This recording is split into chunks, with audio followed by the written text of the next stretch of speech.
Hello and welcome to another unboxing video. The newest game to hit my doorstep is Block and Key by Connor McGoey and Inside Up Games. I apologize if I pronounced his last name wrong. I'm not exactly sure how. This has been a long time in the making. It was back in March 2021. It was delayed a little bit for good reason. He wasn't happy with the blocks.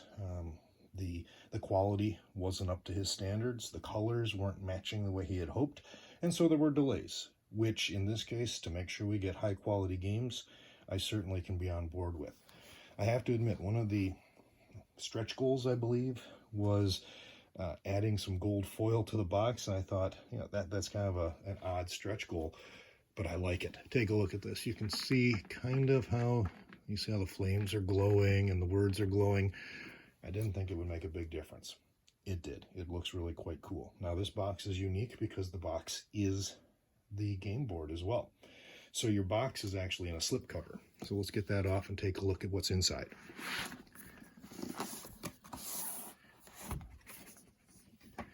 Before we even open it, I think it's very unique. Turning it around here.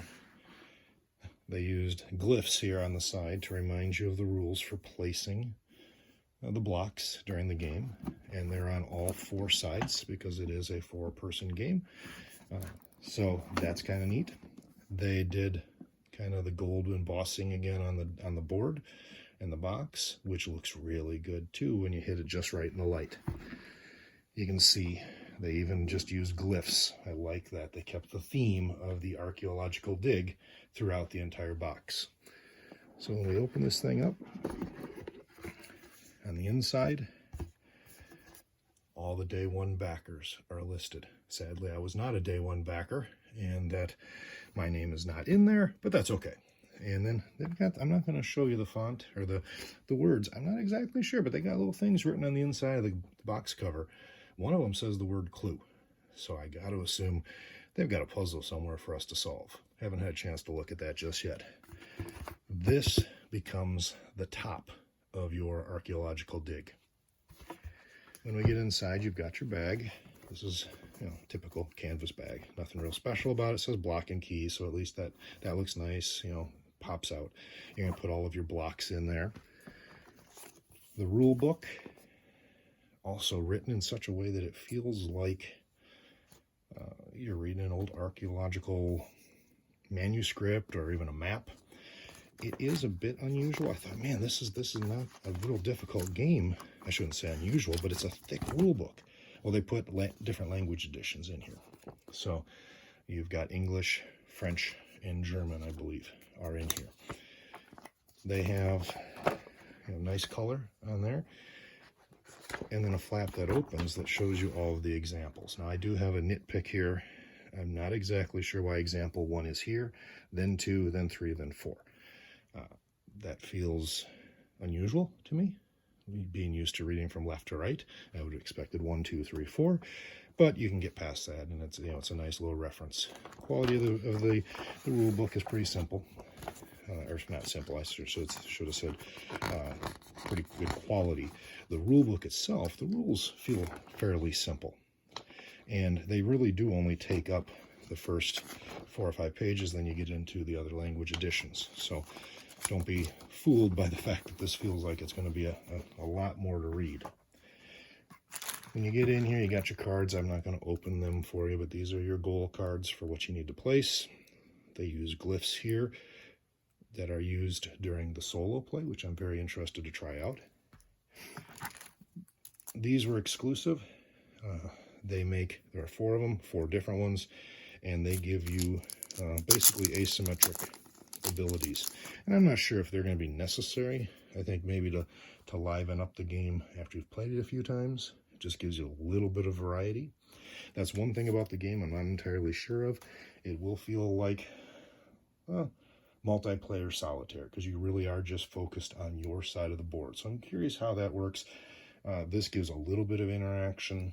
It doesn't feel like there's going to be any real take that mechanic to it, other than you put a block down that inadvertently messes with somebody else's plans. If you get into these, the blocks, I'm not going to get them all out, but you can see this is your starting block, and This is the one that you'll put in the center of the board. There is no way to convey to you how this heft is. This is, well, let's try. There's some good quality weight to these. You feel like you're working with actual blocks. You can hear them clanking together. Good quality. I remember him talking about the quality control. I believe he even put them through a dog test. In other words, can a dog damage them?